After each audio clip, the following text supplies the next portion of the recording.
বে টার্মিনাল নির্মাণে ভূমির দাম বাবদ অর্থ পরিশোধে চট্টগ্রাম বন্দর কর্তৃপক্ষকে চিঠি দিয়েছে জেলা প্রশাসন। গেল ফেব্রুয়ারিতে মাত্র ৩ কোটি টাকা প্রতীকী মূল্যে এ ভূমি বন্দরকে বরাদ্দের অনুমোদন দেয় মন্ত্রণালয়। এর মধ্য দিয়ে বে টার্মিনাল প্রকল্পের কাজে গতি বাড়বে বলে মনে করছেন সংশ্লিষ্টরা।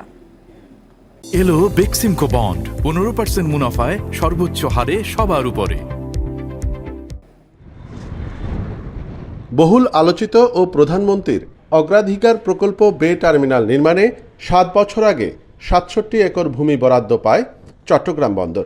এবার আরও ৫০০ একর খাস জমি বরাদ্দ দেওয়া হচ্ছে।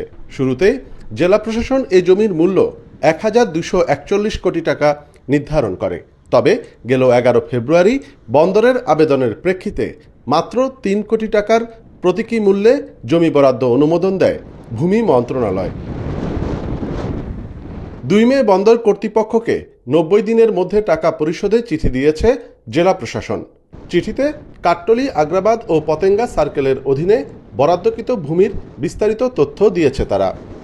সরকার অনুমোদন দিয়েছে এবং মাত্র ৩ কোটি টাকার বন্দোবস্ত মূল্যের বিনিময়ে এটি চট্টগ্রাম পোর্ট এটি পেতে যাচ্ছে। আমরা এই অনুমোদনের কাগজ পেয়েছি। আমরা আশা করছি কিছুদিনের মধ্যেই আমরা এই জমিটি তাদেরকে বুঝিয়ে দিতে পারবো।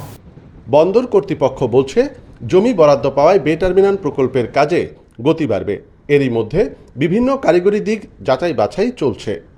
বড় বড় জাহাজগুলো প্রায় ৬,০০০ থেকে ৮,০০০ টিউজের মালামাল নিয়ে জাহাজগুলো ঢুকতে পারবে বে টার্মিনালে। যেটা চিটাগাং পোর্টে এখন আপনারা জানেন ২,৫০০ থেকে ৩,০০০ টিউজ নিয়ে নর্মাল জাহাজগুলো এখানে ফিরে, কিন্তু বে টার্মিনালে প্রায় ৬ থেকে ৮,০০০ টিউজের মাল নিয়ে ঢুকতে পারবে।